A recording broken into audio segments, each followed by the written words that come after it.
This is a beautiful conversation, and I'm excited to bring it to you. And the alternate dimensions call is basically the framework for this call. So make sure you go into episode 19 if you haven't watched it yet, especially if you're watching the replay, and watch that call, because that call is so key to really understanding, like, beyond the physical dimension. Thanks, Corey. And so we become really identified with the physical dimension, the human body. And we're going to go into why that is and kind of what insights you can glean from this life right now that you're in, because that's where it starts, right? It starts from this life. What insights can you glean that are going to show you or weave in like the past life stuff? Who I was in a past life and how is that affecting me now? Yeah. And you know, this is what it's all about. And we're going to do like a little eyes closed moment so we can ground into this. But it's not so much like, for me, I'm not so much about like going into my dream. Like I've done this before, but like going into my dreams and being lucid and like, you know, flying and like doing all these things, or like, you know, there's just like there's some spiritual practices that are very much like showy. Like, yeah, I was like this in a past life and all this kind of stuff.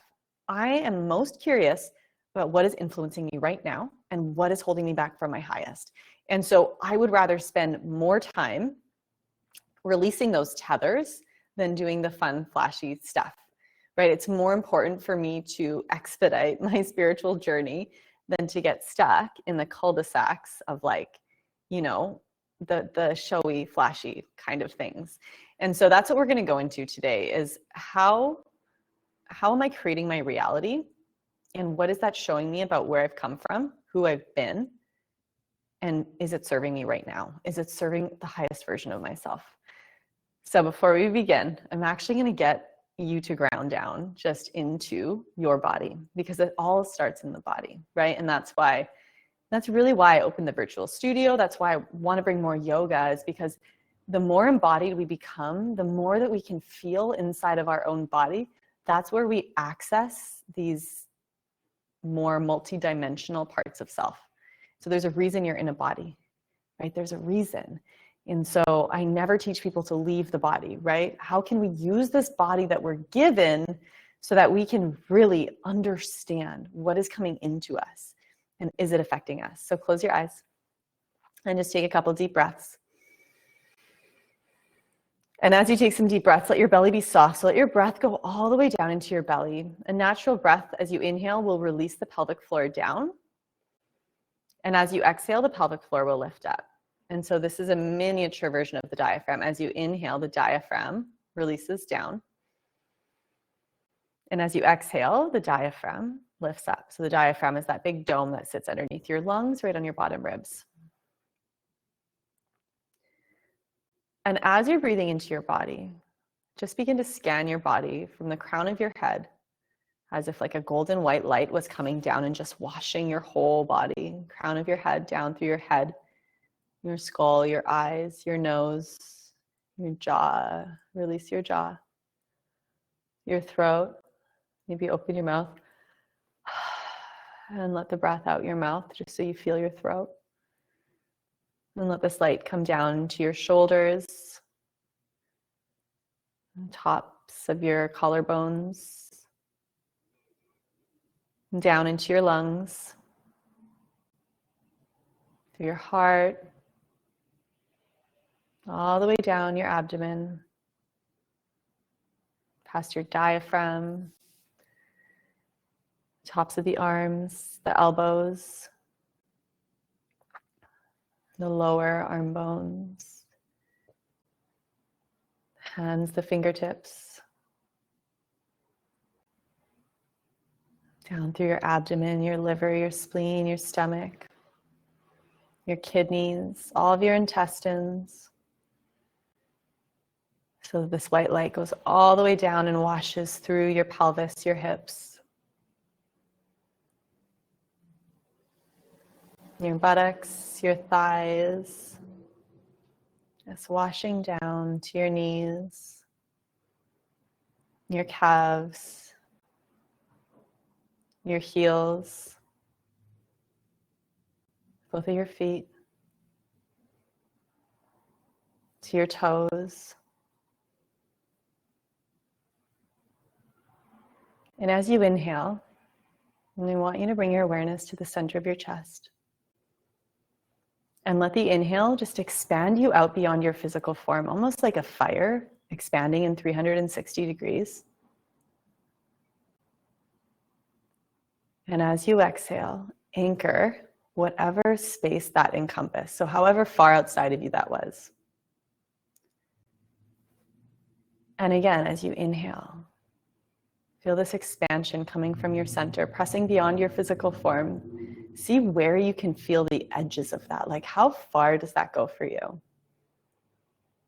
And is there like a color that comes up, or an energy, a feeling? And as you exhale, just anchor that boundary.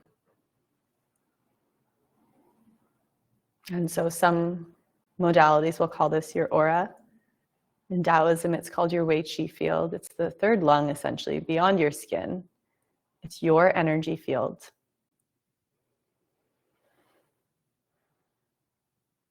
So I want you to sit in this energy field of you and just notice it.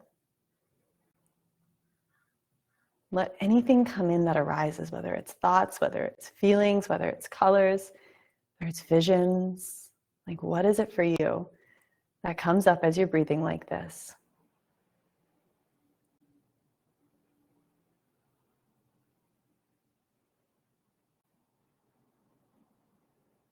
Maybe it's the energy around you that starts to come in. Maybe it's other people's thoughts.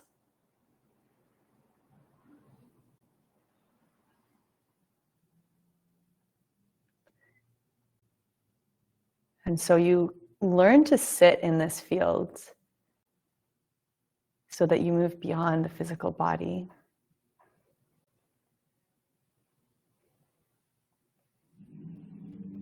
So that you tap into more of what is beyond the five senses.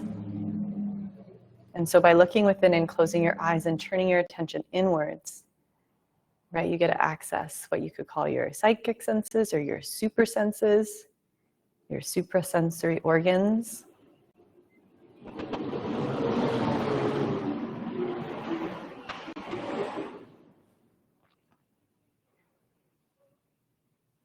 And then I want you to just leave all of your perceptions of reality on a shelf. Just leave them there for this call. And try to stay in this open, receptive state.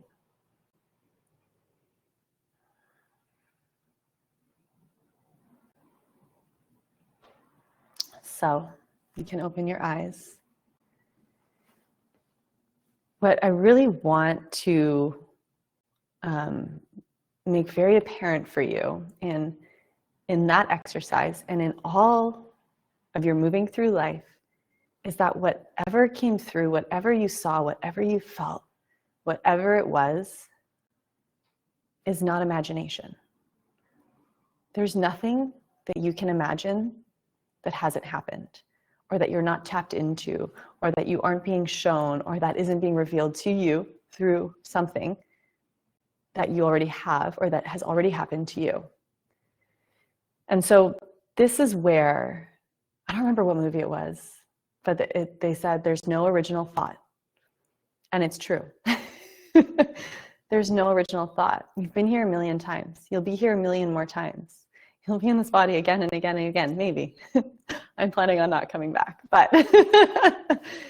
But when we work in this physical dimension and try to tap into past lives or other people's energy or how we're feeling, this is what we're playing with. It's that we are disidentifying in a very healthy way, disidentifying with how deeply we've placed our perception of reality in the physical body and in this physical dimension.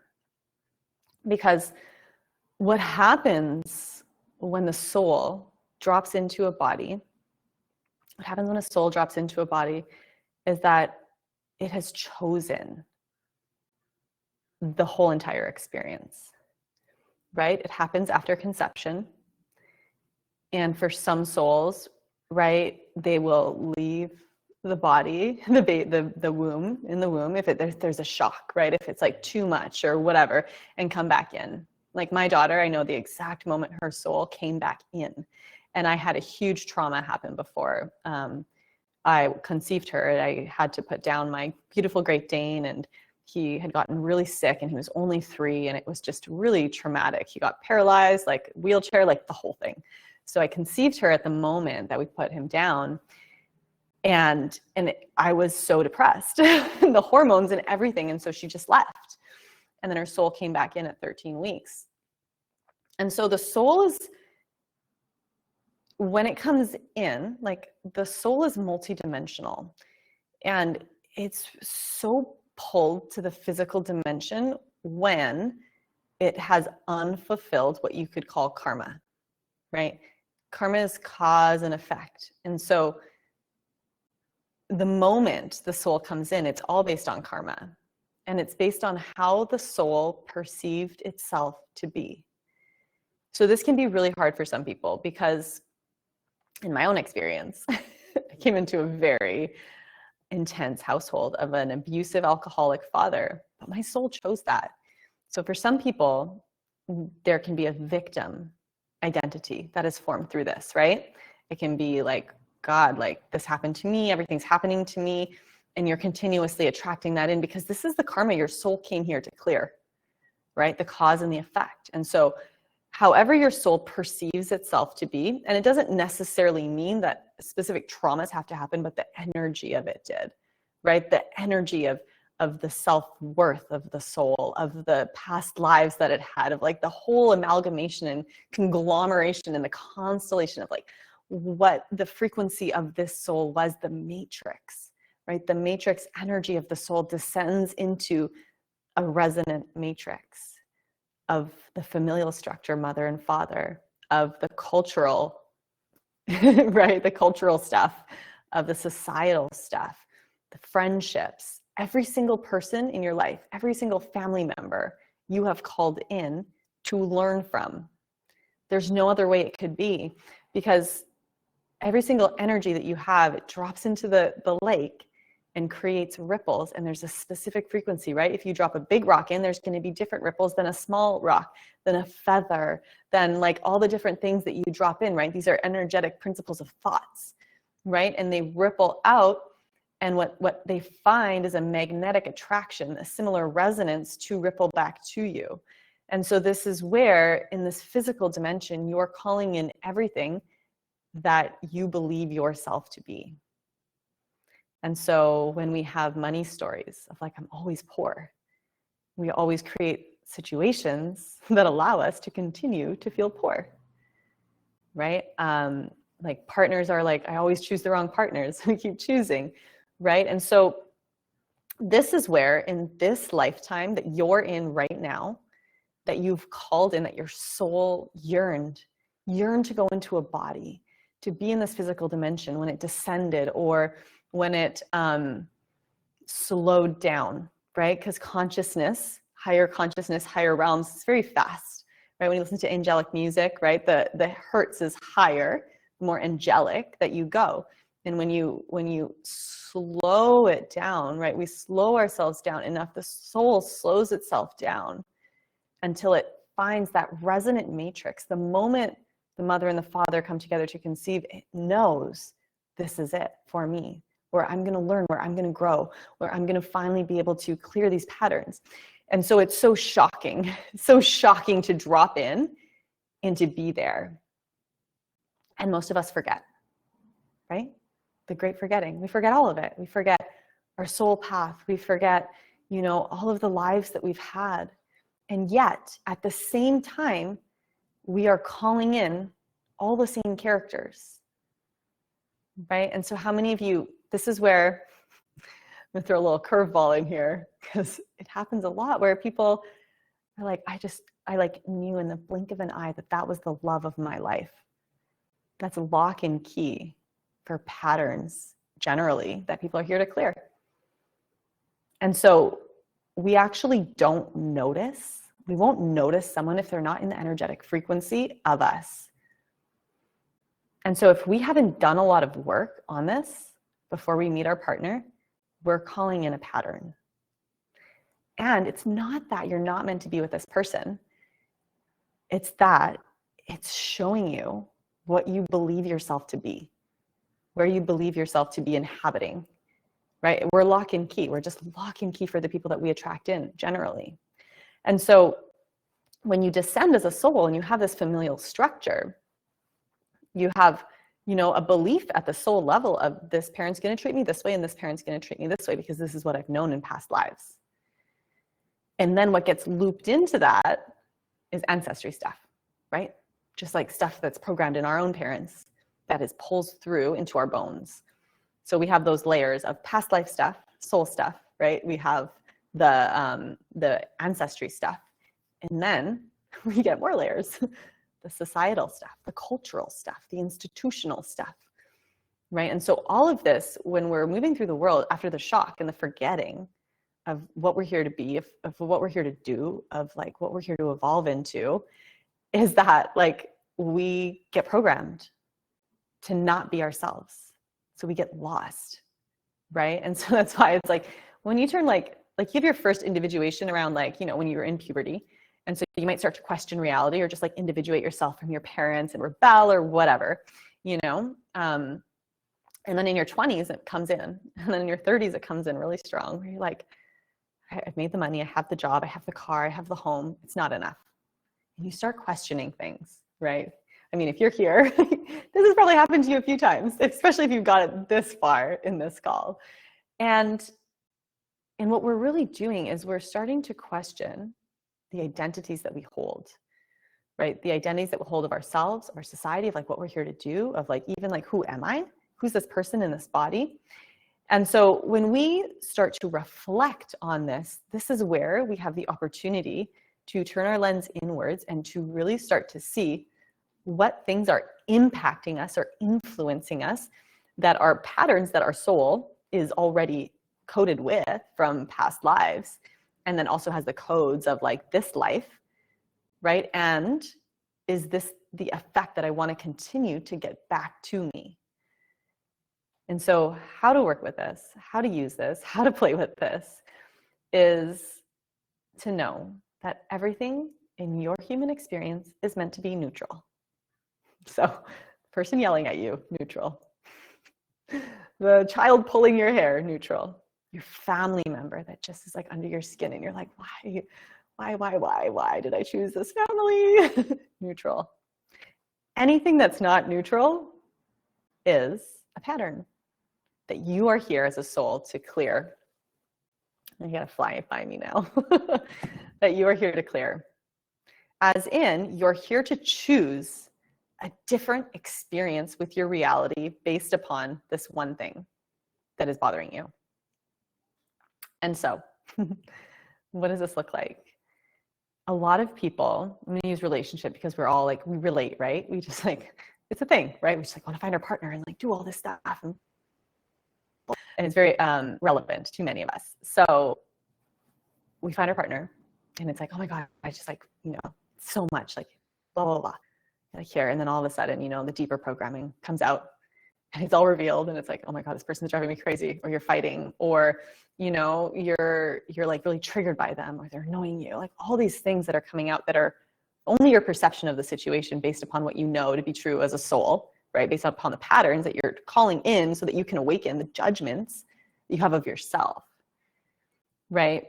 When most people get into this dynamic and they leave, and then they get another partnership, the same thing happens.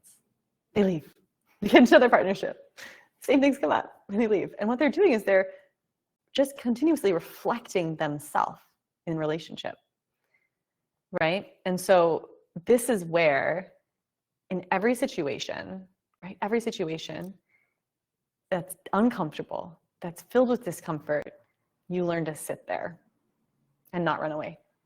So whether it's a parent, whether it's a sibling, whether it's your children, whether it's your partnership, whether it's a friend that you're just like, oh my God, how am I still talking to this person? Right? You sit there and you wait and you ask yourself, like, what is the gold in this? What is the energy? And this is where you can start to tune into not just your physical body, but what's the energetic imprint that is coming in? What's that energy feel like? And then you can ask. And so if you guys, I know many of you, some of you were in my Unshakable like course, like this is what we did in this course. We did a lot of this work, dissolving identities, working with energy, like learning different aspects of self, higher self, soul self, essential self, like all these different aspects of self, so that you can really start to tune into all of this. I attracted partners with the same birthday. It's a constellation, right? It's the zodiac, right? There's a constellation in there that your body is like, this is the person that's going to heal me. Right? I did that too. Libra, Scorpio, Libra, Scorpio, Libra, Scorpio, Libra. Always, I was like, what is happening? And then one day the pattern was over, and I was like, oh my God, I did it. I attracted someone that's like unlike anyone else, you know? And so what we learn is to start to see those patterns. You know, we learn that our soul is programmed to receive what we believe to be true. And the moment something's not neutral to us, and that we can't send our love or our compassion to the situation or the person that is in front of us, then there's work to do. There's patterns to clear. And so that energy that you're feeling in the uncomfortable situation, you can just sit there. Most people will react, right? You sit there and you let that energy just fill your body. And you just ask, what similar frequency was this in my life, in the past? And so you might, you know, if it's anger in a partner, you go back to your child, your inner child, and you have memories of your dad being angry all the time, yelling at you. And it's that same frequency. And you're like, oh, this is how my aura or my Wei Qi field or my energy field understands that the male is. And so I'm attracting in, right? I'm pulling in that same resonance to show me the mistruth inside of me that like, actually that's not true. This is not how the masculine needs to be. And so this is where it's not that you're creating, like people would like, it's not this much full responsibility. Like I created this person in front of me. No, you attracted in the similar resonance of something that was already alive inside of someone too, because they're doing the same thing, right? We're all hooking in everywhere most times. And so it's not like you have to take responsibility for them. You have to take responsibility for yourself and how you are in relationship to it. Now, this is where you can start to delineate between, and if I'm like losing you, let me know.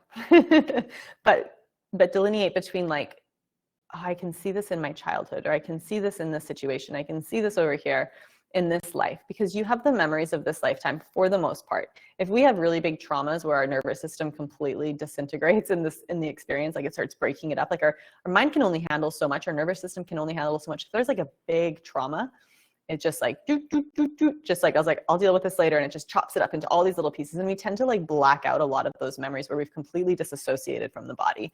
And so when people say like, I don't remember my childhood, there's a lot of disassociation and trauma in there, right? My daughter is like 5, and it's not that she's like completely untraumatized, but she'll be like, oh yeah, I remember when I was 1 and like we were doing this, and she didn't even talk. I'm like, what? How do you remember these things? And so, and who's to say as she gets older, right? But I've never seen a kid be able to remember like the detail of like such young years. And so like you can go back to memories when you're a baby. I've done it before, and it's very shocking sometimes because parents like don't think, especially when we were children, like the consciousness of society was a little bit different, right? They don't think that like kids will remember. And you know, you're a parent, you're stressed, you're like reacting if you haven't slept, right? And so we do create like these traumas where it's just like, we're just stretched to our limits. And that's where like early traumas are put into the body that aren't necessarily, they're not digestible, right, to us. So we like lock them away because our body's so young, it doesn't know how to like handle it, right? It's like, I trust these people to take care of me and they're hurting me. They're making me feel unsafe when like all you knew was like safety in the womb. And not even that, because when you're in the womb, you're in the matrix of the mother and everything that she's feeling and that she's experiencing. So she wasn't in a good relationship. Her nervous system is stressed out. That's your baseline. And this is where like whatever emotion, overarching emotion that your mother had in the womb, whatever organ system it ties into, this will be your like weak organ in life. And so my mother was like really anxious, right? And I had asthma my whole childhood. And it's like what I had to work with and work through and clear, because it was like debilitating for me as a young girl, being like a competitive gymnast. Like I was always having to use the inhaler. Like I hated it. And so when I was 12, 13, 14, I decided to like heal it with acupuncture. And I did a lot of work on it. And now it like barely shows up. You know, it only shows up in old wounds where I'll be like, I can't breathe. And it's the scariest feeling because I go back to that child that still needs to be healed, right? And so, you know, if you know the 5 element cycle and like fear, right? Overarching fear will damage the kidneys, right? And then so that is like what the child will have to deal with, right? And so remember, it's just the karma. It's just karma. And everyone's going to have it. The liver is anger. The heart is like over mania or over excitement, over joyous, you know, whereas the heart's just meant to be content.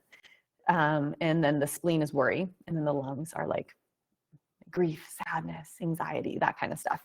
So, you know, we like pull back the layers. So we start to understand ourselves, what we're calling in, why we're calling it in. And so we're really talking about this life, right? And so if someone says something to you, you're triggered. You're like, oh, and then you stop and you pause. And why? What's the golden here for me? What part of me is in judgment of self? Because it's never about them, right? That's why you like forgive. Forgiveness is forgiving yourself, not anyone else. You forgive yourself and everyone else is off the hook because they didn't do anything to you. And so when past life stuff comes in, oh, hi, Alana. When past life stuff comes in, this is like, I find this really interesting because I'll just be going about my day and I'm like, I did my yoga, I did my breath work today. I'm feeling so good, like la, la, la. And then like an oak branch or something will like hit me in the head and I'm so triggered. Or like out of nowhere, I'll just be like, get really annoyed. And so that is where past life stuff comes in, where there's no actual like causation in the physical dimension of the trigger, right? And it's the same process. It's the same process as it's you move into your energy field, right? And remember, and you cannot imagine anything. You're not just making it up, right? You sit in that energy field and you start to breathe. Where is this coming from, right? And you might be shown images. You might be shown, you know, words, like things might drop into your head, like experiences, like whatever it is. And then what is it that I need to clear from this situation? It's just like a 2-step process. And the nice thing about, I guess the nice thing about past life stuff is that it's harder to find than like traumas and triggers from like this lifetime because you have memories of it, right? But it's generally sometimes easier to clear. And that being said, that's not always the case. But what we're really looking to do is to free ourselves from the tether, the thing that is like roping us, that we are letting off this energy and it's coming back to us, right? And so we start to see it in so many situations. And so things that can't really be traced back to like my parents or like society or culture, it's just like this pattern that keeps emerging that's like unexplainable. This is where it's like this past life stuff, this is the karma. And so karma isn't like, I've heard karma described in so many ways where like, oh, that person stole, they're going to get, the karma's coming to them. It's not like that. It's that everything that you do is going to ripple back to you. So, and this is where, I mean, it's a little bit distorted in the Bible because, you know, the Bible.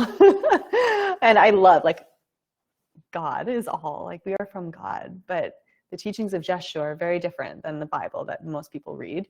And it's not dogma, right? These are just, and so the 10 commandments of like, thou shalt not steal, like all this stuff, don't do this, don't do this, don't do this. Like, yes, of course, don't do that. But it's that energy of you not being in the abundance and the gifts that you have, that you are. And the moment there's that fragmentation or that separation or that alienation and isolation from the ego, believing that it's separate, right? That is where you take from others, right? Or you do wrong to others. And that is where the only one that you're doing this to is yourself, truly, right? Like, because you get to lay your head down at night, right? You have to be with yourself. And like you're giving off this energy that's going to give you more opportunities to feel the way that you're feeling, that the world is always out to get you, that you never have enough, that nobody listens to you, right? And so we just start to see, like, why am I creating these actions that are actually harming me and allowing me to act out of anything other than love? Because love is all there is. Love is all there is, right? And so anything that's not that is the mistruth. So anytime we're not feeling neutral in love, like pure, like overflow, extension, right? We are an extension of that light as a sunbeam, right? Coming out to others, right? The moment it's the opposite, where we're like reaching outside of ourselves to look for love or to look for validation or to look for acceptance or to be seen. Where weren't you seen as a child, right? Where weren't you accepted? Where were you told that love was anything other than outside of you? And that's what we're looking to clear and sift through in this dimension, in this physical dimension. And to actually understand that when you ask the question, learn to ask good questions. When you ask the question, you receive the answer. It's not hiding from you, right? And so you'll always receive what you need in that moment. And so why am I triggered right now? Why is this coming in right now? Why out of nowhere did I just get like annoyed? Like, what is that coming from? And you might be shown a past life. You might be shown something else. And so we really do start to weave the matrix, your matrix, right? Which is the collective matrix, in a different way. And so like we collectively are creating the matrix by agreeing to the belief systems of society, right? It's like, oh, what's the point? We go to the job, we get the house, we get the car, we like work until we retire, and we sit there after we retire, and like, you know, it's an agreed upon reality. But the moment the souls come in that are not agreeing upon the reality anymore, and they start to do it differently. I'm just about to say something, but I'm not going to, because it's a really big conversation that's going to open up a whole new thing. But these are the people that start to recode the matrix, and you know, we recode it together. That's what we're doing. And so that's where, like, I don't know if you've heard of this, the 100 monkey syndrome. It's like they did these studies, like monkeys all over the world, and they taught like these specific monkeys a new skill. And like they weren't even connected to these other monkeys. I mean, it's been a long time since I've read this, so I hope I'm doing it right. But the basic gist of it was that when enough of the monkeys learned this skill, all of the other ones that weren't even in contact with the ones that learned the skill, like quantum leaped, and they all could do this one thing. And so this is where, like, it doesn't take a lot for it all to quantum leap, right? And it's like, it was a quantum leap that you came into a body, right? Because you just folded yourself into it. Alana said, I love the action of asking myself, yeah, where is this coming from? Because you will get the answer. You will get the answer. Most of us, we don't trust ourselves. We don't believe in ourselves. And like the things that come in, it's like, how did that thought come in? Or like, where did that come from? Like, and we discredit ourselves, or we discredit our thoughts. But everything is coming in for a reason. Like, I will sit with someone and be like, I know exactly what their thoughts are right now. And like the words coming out of their mouth are not the same as their thoughts, you know? And so you when you move, and like my friend, she just did my human design and told me, she's like, oh yeah, you feel everything. So everyone's going to be a little different, right? But like, I can literally just feel it. And it's not that like they're whatever. It's like, I just don't need to be pulled by it. But you start to feel things in a different realm, in a different dimension, where it's like, trust yourself. You trust the truths that are coming through for you. And so when we use our body as like this tuning fork to our reality, this is like how I always think of, like, you're tuning yourself every day with the yoga practice. You're tuning yourself with the breathwork practice. You're tuning yourself by asking these questions as you're going about your reality. And like the yoga allows you to come into your body, to embody yourself, to feel into your body, to get to trust your body again and again and again, so that when you do go out into the world, you're in the self-awareness state a lot of the time. Maybe all of the time, maybe not. Right? Like it comes and it goes. Eventually it's just there. And it's like the gift and the curse of self-awareness is, it's like, God, why do I keep calling this in? Like, you know, we really start to look at ourselves and start to question everything. And that's where the discernment comes in. This is where you question everything. You don't just listen to my words, go try it, right? Like, don't take anything at face value. Go try it for yourself and start to see how your matrix begins to reprogram itself. And so you will start to attract in different experiences based on the energy that you're vibrating at, right? The energy that you're pouring out there. And so if you're constantly creating more situations in your life that make you feel fearful, then like you have to reprogram those feelings inside of your body by constantly creating a different choice, a different experience, by watching your thoughts and just disproving your thoughts. It's not discrediting them, but understanding where the healing has to come from. And the healing is as simple as holding yourself in love in whatever trauma you've been through, holding yourself in love, right? In non-judgment, forgiving yourself for the choices that you think you made wrong. Because the truth is nothing can happen wrong. Nothing can be different other than it is. And it is perfect for you, for your soul, for your matrix, for what you are here calling in so that you can grow, so that you can learn, so that you can evolve.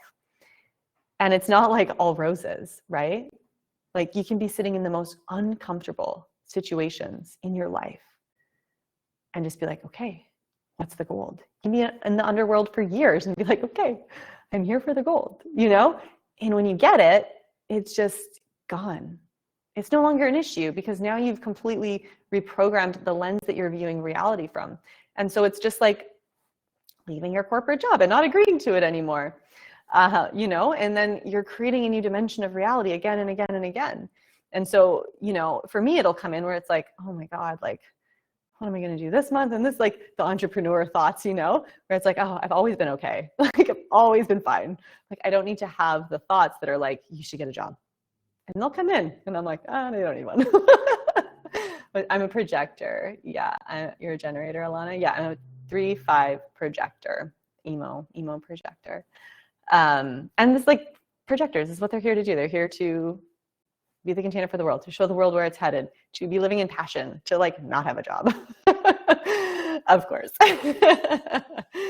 And so when we work with past lives, it comes from this life. Like that's pretty much the point that I wanted to make through in this call, is that when you descended or contracted or slow down your soul enough to drop into the exact body of the parents that were going to give you the exact lessons that your soul needed to grow from in the exact culture that you were meant to be in, so that your soul could learn the lessons it needed to free itself from this dimension. One fly. To free yourself from this dimension, because until you completely see everything as this cause and effect, these things that are pulling you that are then creating dissonance in your body or contraction, things that contract you, right? This is where you get to clear these so that you're in that expansion. So that as you, this is Christ mind, right? This is what Yeshua did. As you're walking through the world, you are untouched by it. You are walking through, you're in the world, but you're not of the world, right? You are in full trust and full surrender to what the moment is showing you. And like, it's a lot. But even when you do a little bit of this work, it does a lot. And it opens and it quantum leaps you and it puts you in different dimensions where different teachers come into your reality, where you walk into that bookstore and you stumble upon the book and you're like, this is weird, but I have to buy it. And you start reading it and it blasts your mind open, right? And then you meet the next person and it's like, you're just picking up breadcrumbs all the time. But the breadcrumbs are giving you so much that you couldn't get if you were just doing the job, not thinking about the stuff, just going on with your day, being triggered by everyone, reacting to everyone, being in situations that aren't serving you, right? Just like staying there because it's safe, right? And so we really get to deprogram and we get to take away all of these belief systems, these identities that are held within the belief system of the soul, right? It's not the government doing anything to you, right? It's not the people around you doing anything to you. It's nothing, right? It's you having a specific perception of reality and judging it as something other than neutral, right? Labeling it, judging it, thinking that it's wrong. And so one of my best practices that I do to be a tuning fork, like I do, we do muscle testing in the Unshakable course. And so the muscle testing is really helpful if you are trying to learn how to trust yourself and trust your intuition. But one of the easiest things that you can do, and I think this was in the free Unshakable masterclass, I can't recall right now, but if you just sit in your energy field of how a situation is making you feel, this is how I choose between things. I'm like, do I want this? Do I want this? When I'm eating, when I'm like with people, when I'm like, you know, doing all the things of life, of reality, how does this make me feel? So when you close your eyes and you feel into your body. And I just want you to think of like, if you're a parent, like hugging your beautiful child. If you're not a parent, maybe it's an animal, like evoke a feeling of like deep love, like beyond like a partnership. It's just like this pure, innocent love. Maybe you feel that when you're in nature, right? Maybe you feel that when you're riding your bike through the woods. I don't know what it is for you, but evoke that feeling of like love, pure love. And you'll get to whatever spectrum of love that your body has the capacity to hold. So it's going to be different for everyone. And just notice how it feels in your body.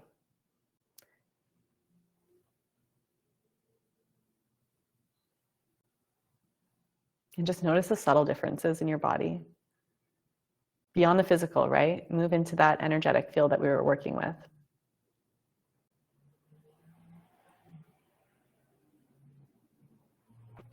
Now, I want you to evoke a feeling of something that is going to make you feel a lot of anger or hatred or fear especially. Like, what is a very fearful experience? And maybe you can think about something in the news that makes you feel fearful if you watch the news, or like something bad happening, right? And try to evoke that feeling state in the body. I don't want to project fear, so I'm not going to give an example. It's something really bad. Because you're learning your spectrum of fear and love. Now, that's going to make your body feel specific in a certain way. So for me, and for you, because I know it's the same, love is going to feel expansive. Your body's going to feel open, ready to receive. And that fear, how many of you felt it? It was like contracting you. Did you guys feel that? Put it in the chat. And so when we work with this, and you can do it every day to make it more tactile for you, right? The love and the fear, and just really get hold of that spectrum. Because then when you're in the decision-making process or feeling specific energies, or you're asking the questions about like, where is this coming from? And you can start to ask the questions of like, what do I need to bring in? Is it this or is it this? Yeah, Maya felt the same thing. And so this is where you get, again, good at asking questions. So that now when you're sitting there being like, okay, I'm triggered right now by this person. What energy is it evoking? Feeling that energy in the body. And then asking the questions, where is this coming from? This life, past life. This life, past life. Okay, this life, I'm expansive. Okay, where, culture, family. Like, where is it coming from? And you can just start to play on this pendulum. It's so fun. I hope you guys carve out some time for this because I love this stuff. When I was little, I don't know if I'm digressing, but I really believed in all this stuff since a very young age, but I would just like stare at my pencils in my room and be like, I'm going to move you with my eyeballs. I never did, but I do believe that we are very powerful. The thing is like, we're also confined by the frequency of this physical dimension. And so you can't change the frequency of the body per se, but you can change the frequency of your consciousness. And the frequency of your consciousness changes the frequency that the body is inhabiting, right? Because it all starts from your consciousness. And so eventually when you reach a frequency of your consciousness that is no longer a resonant force of the body, you will leave the body. And this is where the bigger work, which is a bigger call, comes in, of dying, of knowing how to die, of knowing how to open to death, of understanding the frequency that you leave with. And how many times in Hollywood culture do we see death as like this dramatic thing that everyone is fearing? And so when we get there, we're in full fear, some of us, right? When I had my stroke, I was like, take me. It was so beautiful. And that's what we want to cultivate, is at death, is understanding the frequency we're leaving with, because that's the frequency we enter with. And that's the familial structure, the matrix that we come back into, right? That is the culture we come back into. That's the experiences we come back into.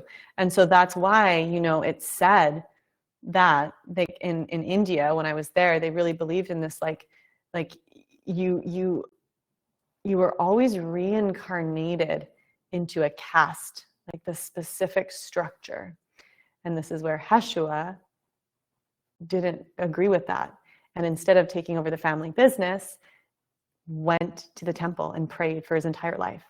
And so that's what we're looking to do. We're looking to essentially cut off those things that are contracting us or holding us to where we are in this world, right? And we're expanding into something else. And so this is where like a lot of us are probably the black sheep of our families. This call's going really long, by the way. I hope that's okay. Maya's always like, why are they only 30 minutes? I could go forever. And this is where like our family will bring up a lot for us. They will show us a lot, honestly.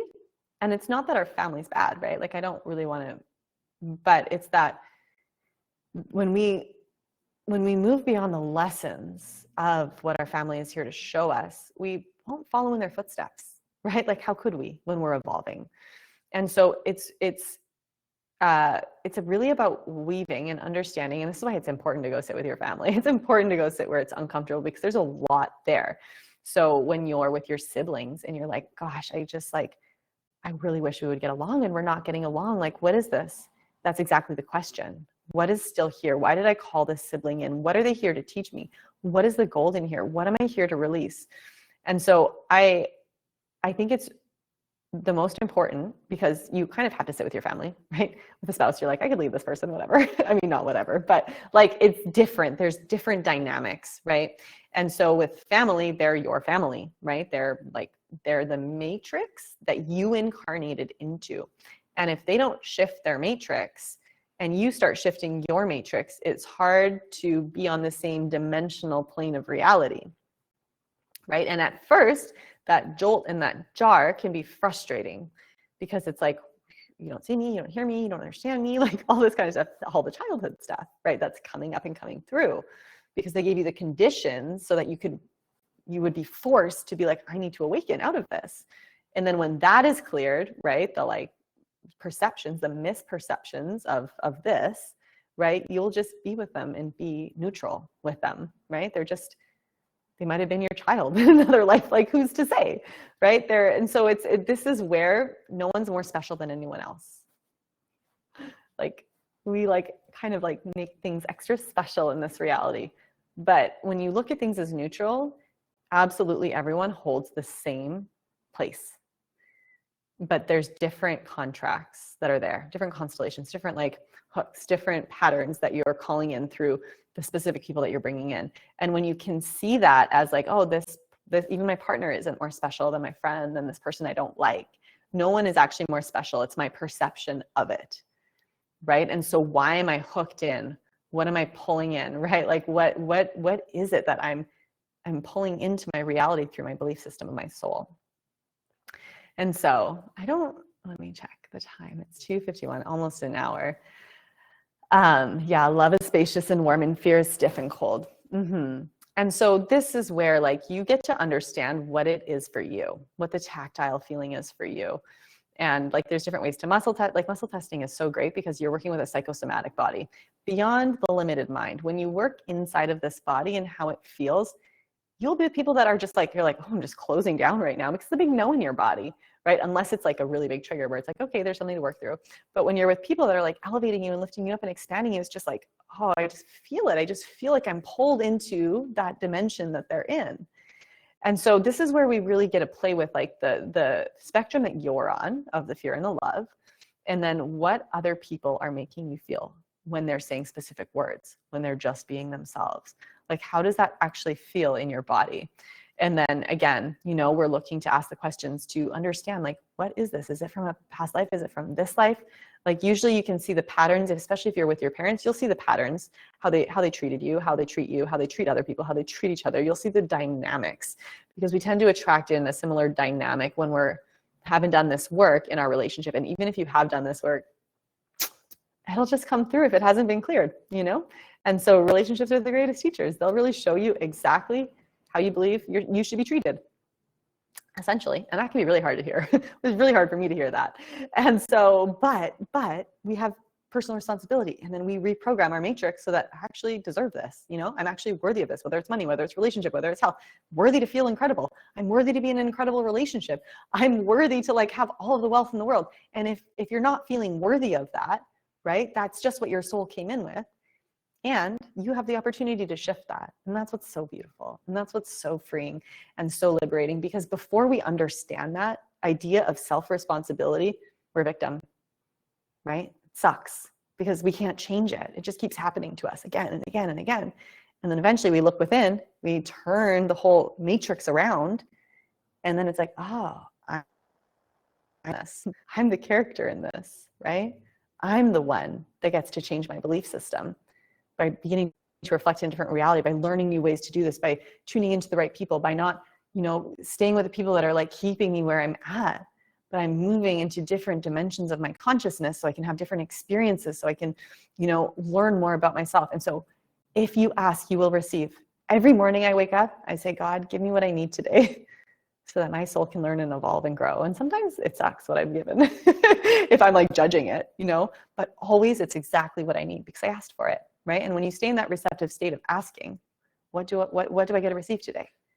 And that's where I do my yoga, right? I have my rituals before everything starts so that I can tap into me and how I feel and what I want, so I can know how I'm starting my day without anything else coming into my field yet, without my daughter coming into my field, without all my homesteading stuff coming into my field. Like, how do I feel as I awake in this moment? What am I working with today? What am I calling in today? And I'm not I'm not consciously directing my energy. It's just allow me to receive what it is. And it's a more fluid state of being, of surrender.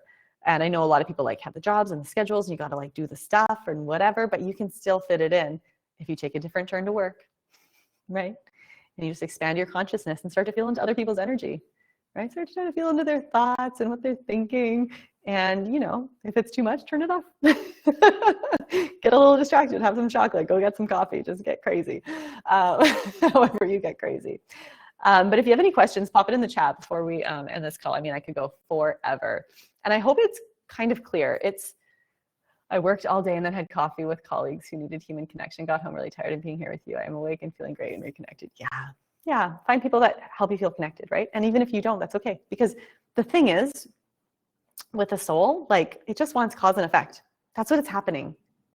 And it's when we attach onto the cause and the effect that we loop patterns. And so I want to see how coffee feels at 9 p.m. at night. I would be screwed.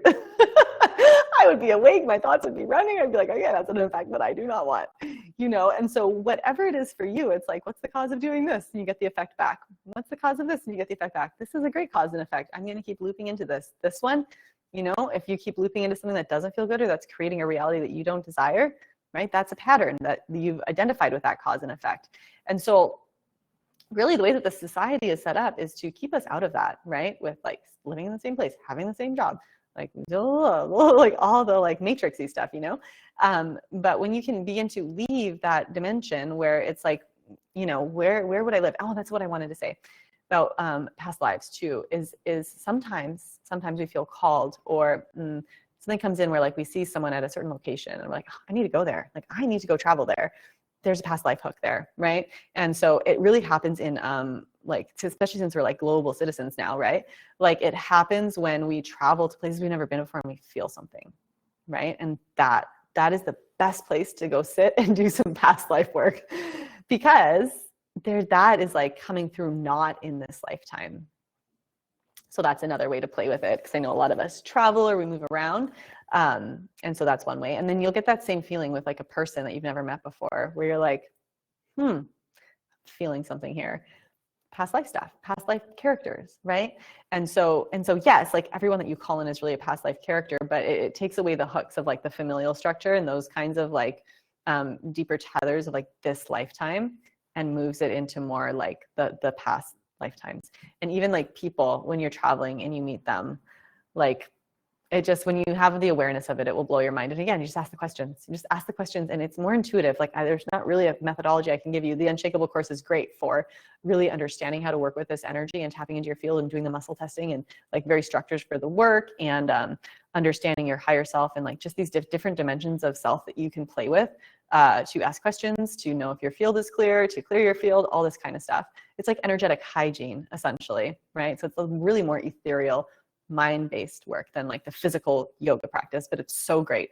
And you can use all the past life stuff in there. I don't really go into past lives in it, but you can just find it. Like it's what isn't of this dimension, of your programming, of your memories, right?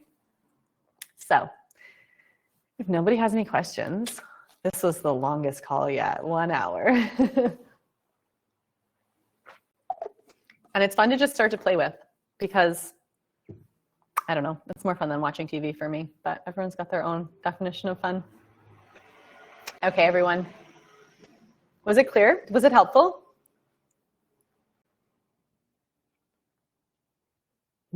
Yeah, watch the beginning. You can replay it a million times. You can put it on really fast. You can put it on really slow. Do you guys ever do that? You speed things up and then you slow it down. I was listening to, yes, it's all within me. Yes, it's all within you. That's the thing. It's like our external search becomes an internal search when we stop seeking. Right? And so right when we flip it within, it's all there. And you just got to trust yourself. And like maybe this call could have been 10 minutes or 1 second. You got to turn within and actually start to trust what yourself is telling yourself. And that's it. But you get to know, right? It's about becoming more embodied. I always appreciate your insight.